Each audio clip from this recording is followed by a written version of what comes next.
Hey guys, welcome back to a new video. Um, Today we're going to be talking about a very interesting topic called the time factor. The time factor is one of the most important element when it comes to casino gaming. Okay, so optimizing your time in order to minimize the diminishing marginal returns. And this is the basis on which we have built the Baccarat N series strategy. So we have optimized the strategy in order to overcome the time factor in gambling and how to overcome such um, minimizing diminishing marginal return over time and come out as a winner.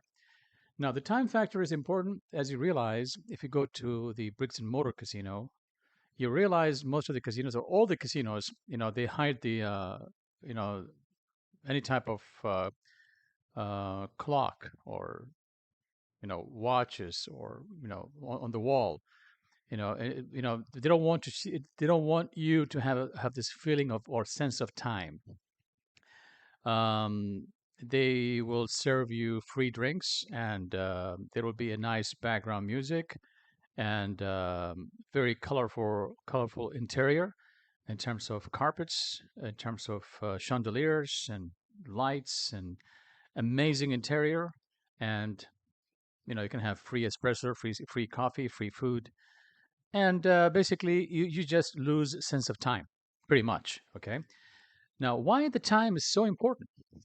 Well, look, I mean, we will explain, the time factor in detail in this video, and you will understand why we have engineered the our Baccarat N series strategy based on time factor. Okay, so let's get started. So basically, the content is as following. The main topic is avoiding diminishing return in casino gameplay, and we will do an in-depth analysis. So basically, we will cover um, first of all the role of the house edge versus time factor, and we will run a detailed analysis about that. And then we'll cover the mental fatigue and decision making versus time factor. How does the mental fatigue and decision making get impacted as you continue betting? Number three, the emotional factor, basically the tilt. You go on tilt.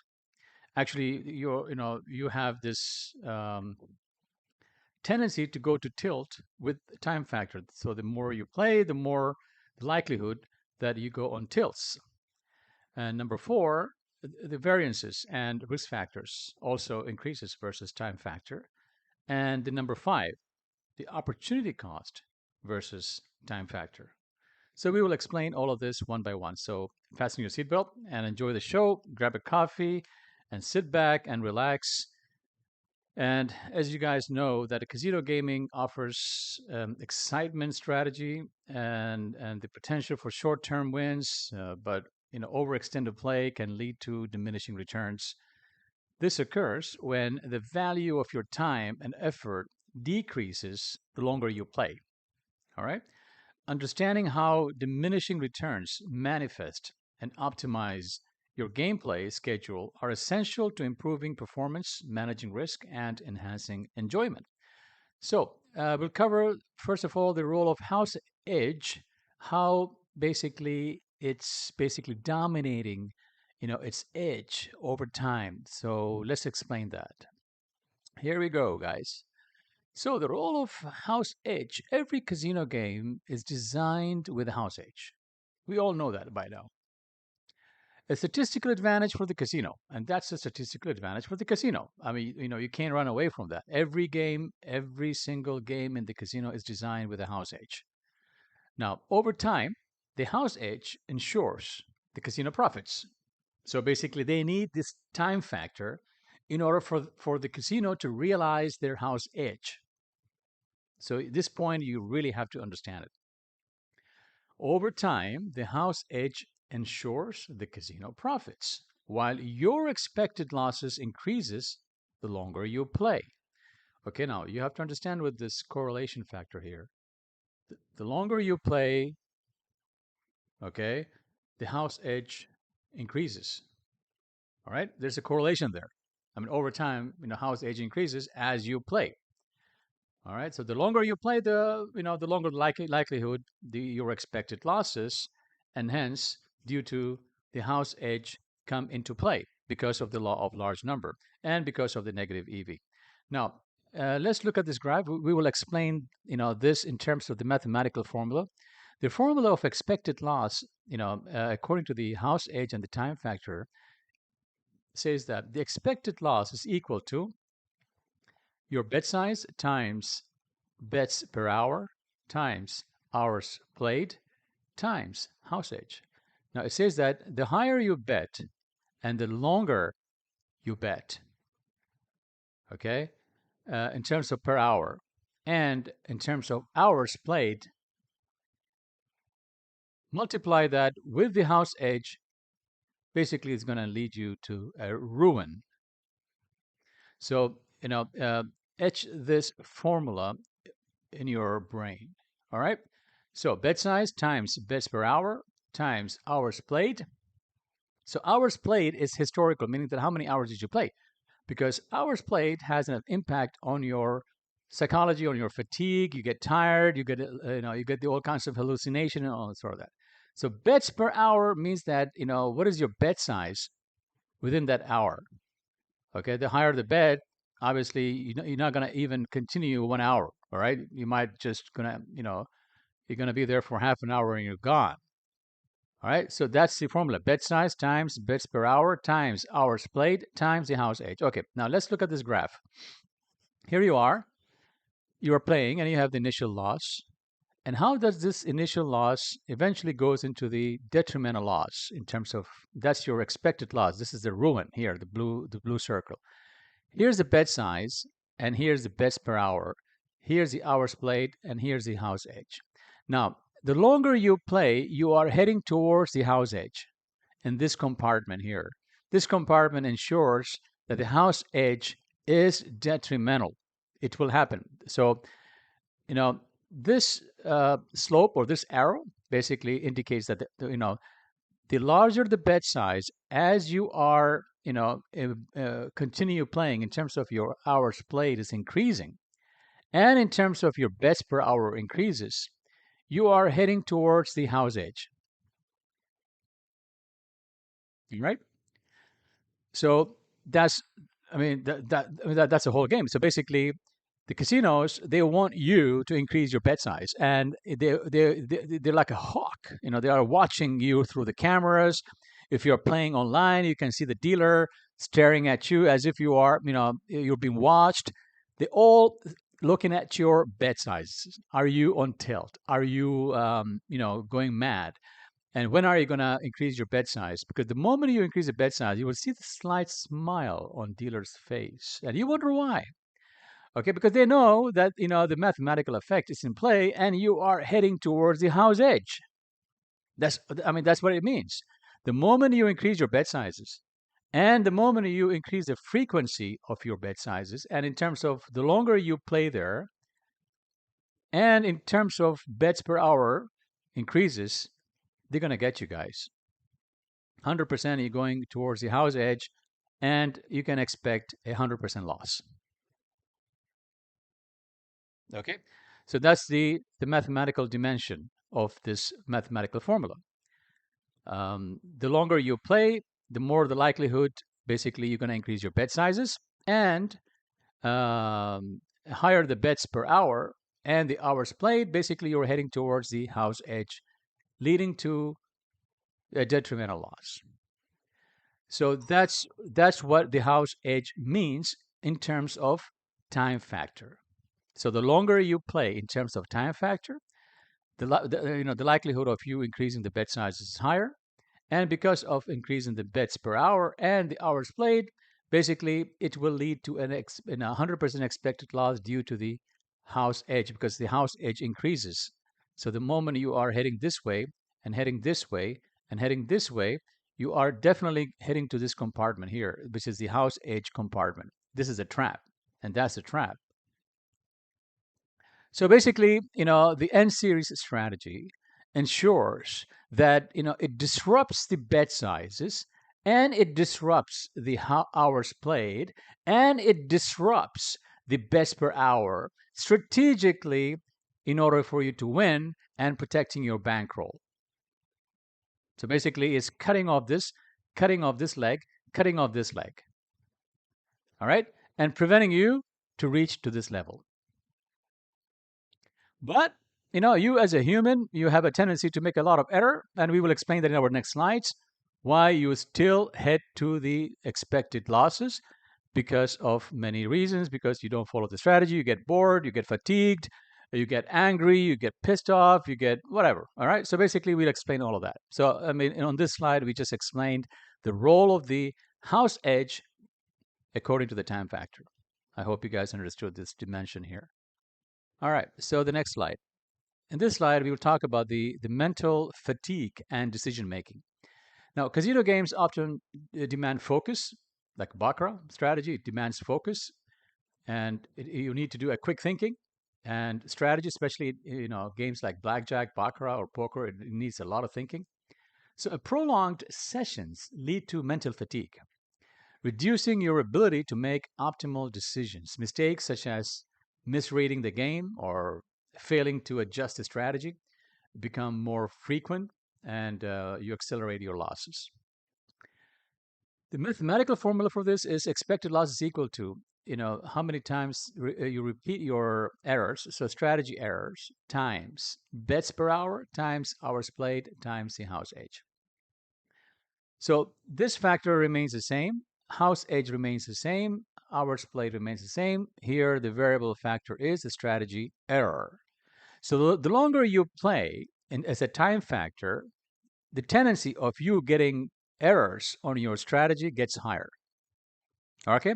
So basically, the moment you increase your errors on your strategy, so the moment you deviate from your strategy higher, you are basically increasing the hours played on this vector here. So basically, the more the hours you play or in continuation of betting lead to more errors in your strategy, and due to the increase in your bets per hour as well, all of this will lead to higher and higher strategy errors. And basically, from the small initial losses, you end up into a detrimental loss. Your expected loss will become 100% loss due to the house edge. So house edge will get you eventually. So basically, you're saying, look, I have a strategy. I can go against the house. You cannot if you bet carelessly. The house edge still can overcome your strategy if you continue betting recklessly and if you deviate from your strategy. And they know that you will deviate from your strategy because the longer you play, the more fatigue you get. Your mental fatigue goes higher, and basically it impairs your decision making capability. Okay, so again, that's due to the time factor. The longer you play, the higher likelihood of the strategy errors due to the mental fatigue and an impairment in your decision making. And basically, in combination of increasing your bets per hour and hours played and higher the strategy errors, the more error you get, you start basically what? Increasing your errors. And then, your losses will become bigger over time, and it goes into a detrimental 100% loss. Again, that's the impact of these three elements on with a magnifying impact due to the house edge. So these are the basically factors leading you to lose times multiplier effect by the house edge because the game is against you, right? I mean, all the odds are against you due to the house edge, and basically it's multiplying and magnifying the impact even higher, and that's the reason you get to your losses fairly quick. So we understood this model now. Let's go to the third slide, which is emotional tilt. Now that has also a mathematical factor. So extended play can lead to tilt, an emotional state where frustration or overconfidence clouds your judgment.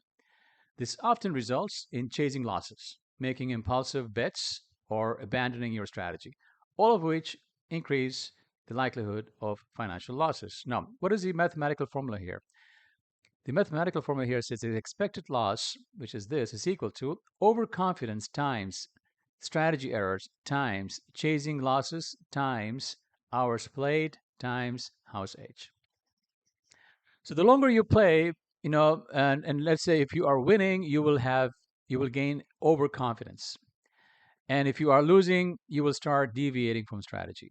Both of these factors can have a detrimental effect on your mind if you continue betting. So basically, the increase in the hours played and increase either in overconfidence because of winning or strategy deviation because of losing or because of the fatigue. What's going to happen is that your losses, basically, you start chasing your losses, and the house edge again gains momentum and will eventually overcome your ability to win. You're going to have 100% expected loss. So, and how does the end series strategy can overcome this kind of situation? Basically, end series, basically, you need to follow the dominant pattern, and only in the case of two losses, you can have a VB bet, and VB bet you can only place 2 times per shoe. And then you need to take a break, and you need to take a lot of breaks, and you have to wait a long time for the triggers to come. And all of this basically is killing your overconfidence and is killing the strategy deviation. Both of them are killed, gone, kaput. Okay? So you need to kill. So our strategy, the end series, makes sure you don't build overconfidence and you don't deviate from the strategy. It has a very, very strict rules because of this. Because these two factors can actually, over number of hours played, it's gonna, you start chasing your losses, and eventually, the house age will gain momentum, and then it's gonna get you hard. So again, so that's another dynamic of time factor. Okay, so we talked about now the role of house edge and the time factor, and the mental fatigue and decision making, how they get impaired because of the time, the longer you play, and as well as we talked about emotional tail. The more you play, the more tired you get, and the more you chase your losses. What is going to happen is that the overconfidence builds up, and the strategy error goes up, and you start chasing losses, because of the hours played. And the more the hours played, and all of these factors will just basically exponentially grow times the multiplier effect from the house edge. Basically, you're gonna get into a ruin sooner than you think. All right, now let's talk about the variance and the risk and the time factor. So basically, because outcomes are heavily influenced by variance called luck in the short term. Now, shorter sessions allow you to capitalize on positive variance, whereas prolonged play increases exposure to negative variance and the inevitable pull of the house edge. Now let's explain this on the graph. Now basically, here the brown graph is the negative EV, and the white graph here is your bet. It's your strategic bet, and these are your wins and these are your losses. Over time, basically the initial phase, you will see some small volatility because you are playing cautious. Now here you'll say you might have a small loss, and suddenly you might have a small gain, and then you feel good, okay, and then suddenly basically you bet, accelerate your bet sizes, and you go into a loss, and then you increase your bet size, and all of a sudden you go into a peak. So basically, initial phase, mid phase, unusual variance because of your unusual betting behavior, and suddenly you get a peak and on that session. From that peak, basically you go downhill, a detrimental phase called detrimental effect. So the negative EV basically is down, up, and then down. Okay, so that's a negative EV in any gambling session. Eventually, it's going to go down. It's going to meet the expected value, and the negative EV, they meet together. Now, this was the peak, and as I said in many of my games, that whenever you are at the peak, you have to grind for a long time before you bet higher. Okay, many people don't do that. Whenever they get into some kind of peak, they start betting high, and then they lose it all. So basically, that's what happened. It's called variance of betting and variance of the outcome. The outcome is basically the negative EV, and the variance of betting. Your betting also is basically you are changing your styles, your strategies. You're not, sticking to one strategy. if you're sticking to the N series strategy, or if you're sticking to a strategy, you can play out the the odds of the strategy over time. If you play it carefully and with discipline. But if you play different strategies and you start betting on ad hoc basis, what's going to happen is that the variance is going to behave in a crazy way, and the ups and downs will be huge, and you're going to have an emotional roller coaster, and then you'll end up basically disregarding the downs and the peaks because of the your emotional factor, and then bam, you go downhill. So that's not a good way, in order to engage yourself in the casino games. All right. So that's the effect of variance and risk with time. Again, so basically these are all due to time factor. Okay, this initial phase, mid phase, unusual variances in the during the game, and then once in a while you're going to go into the peak, and then loss of control, and then detrimental phase. So how does N series basically overcome this situation? Basically, N series says that it cuts out all of these noises by waiting for the 100% confirmation on the trigger, and then you bet on a standardized fashion without escalating your bet. And only if the basically strategy doesn't produce the desired outcome two times, or two times failure, then you have to wait for another 100% confirmation to place a variation bet, and that's also only two times. So basically, if you repeat that process over time, you will be a winner. Okay? That's why the N series is powerful. All right, so let's move on to the last element, which is the opportunity cost.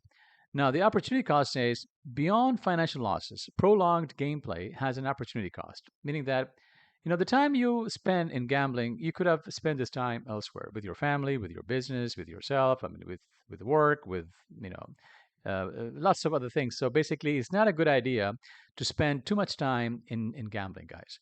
So basically, time spent at the casino could be invested in more productive or fulfilling activities.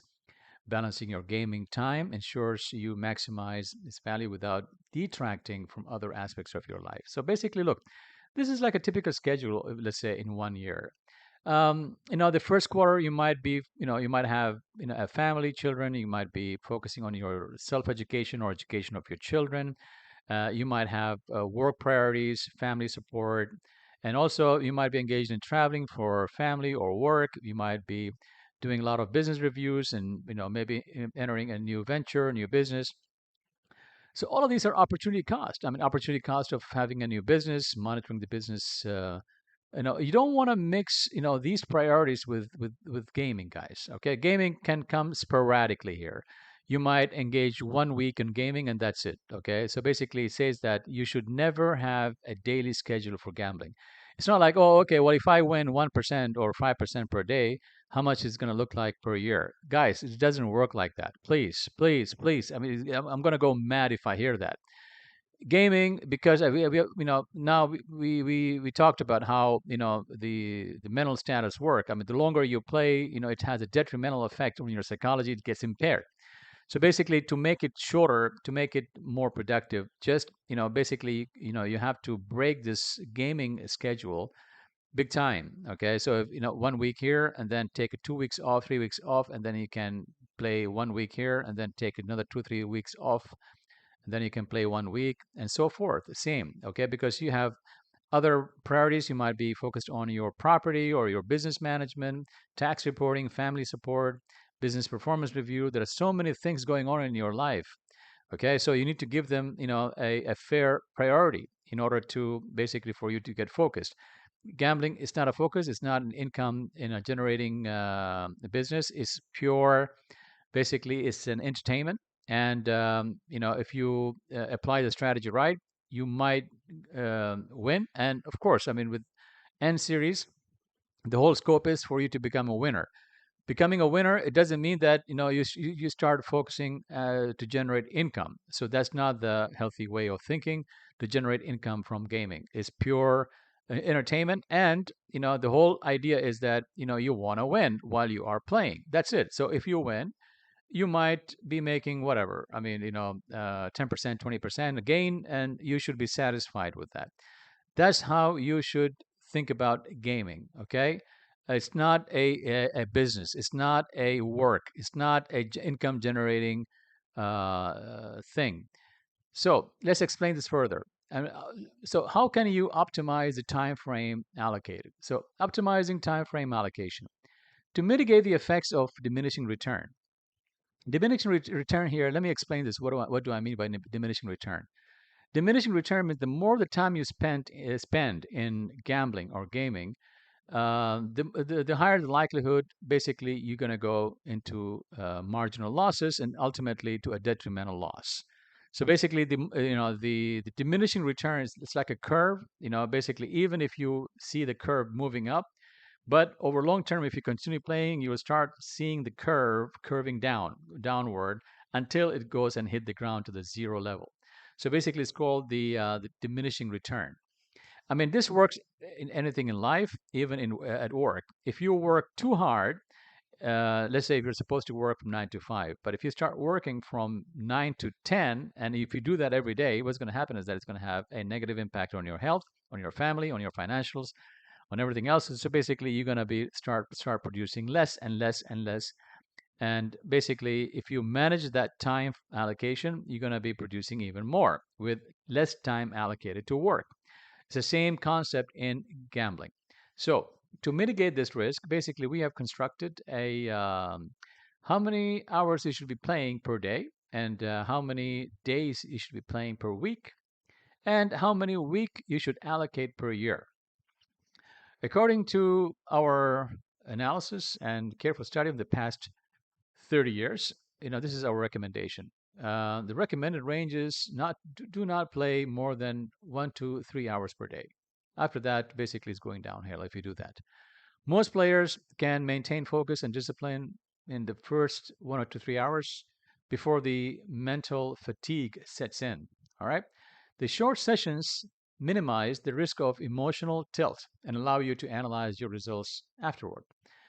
You got to take a lot of breaks. If you play for more than an hour, take 10 to 15 minutes break.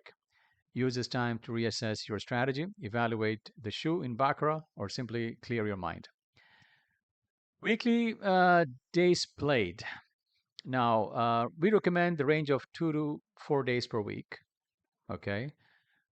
This frequency reduces the risk of compulsive gambling while giving you enough time to reflect on your gameplay and strategies. Playing fewer days limits exposure to the house edge, as we explained, and avoids emotional burnout.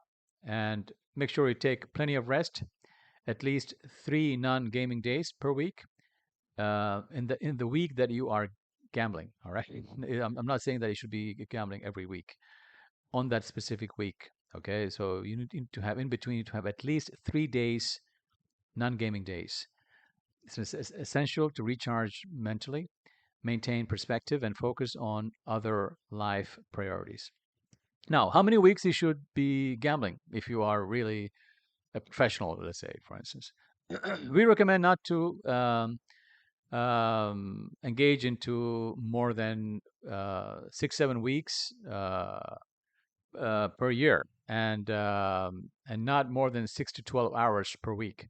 Now, this range provides a balance between enjoying the game and managing the risk. It also allows you to maximize moments of positive variance while keeping cumulative losses under control. All right, guys. So basically, the final note is that balancing gaming with strategy. Let's say our N series strategy. How can you balance your gaming attitude, and how can you become a professional gamer? With our strategy, which is the N series. Now, the mental and emotional preparation. Only play when you are well rested. And the N series requires you to be well rested. Yeah, it requires you to be focused and emotionally neutral. Avoid gaming when you have a fatigue, stressed, or overly confident. Okay? Too much confidence is not good. Bankroll management, very crucial. Set strict win and loss limits for each session. Stop playing once you hit your limit. Please, once you go to the peak, don't continue. When you hit the peak, when you have when you hit the profit, when you hit a win, get out. It doesn't matter how much. Don't expect continuation. Just get out, and then you can play again later on, regardless of how much time is left in your allocated session. game type consideration. Now, games like poker or blackjack or even baccarat, which involve skill, may allow slightly longer sessions since they engage your strategic thinking. However, games with a high house edge, such as roulette or slots, require stricter time limits to avoid prolonged exposure to the house advantage. All right, so the roulette and slots we recommend much shorter time exposure. With even with a small gain, you need to get out, guys. Don't continue. Then breaks and self-reflection. So use breaks, take a lot of breaks to step back from the game, reflect on your performance, and decide whether to continue or call it a day.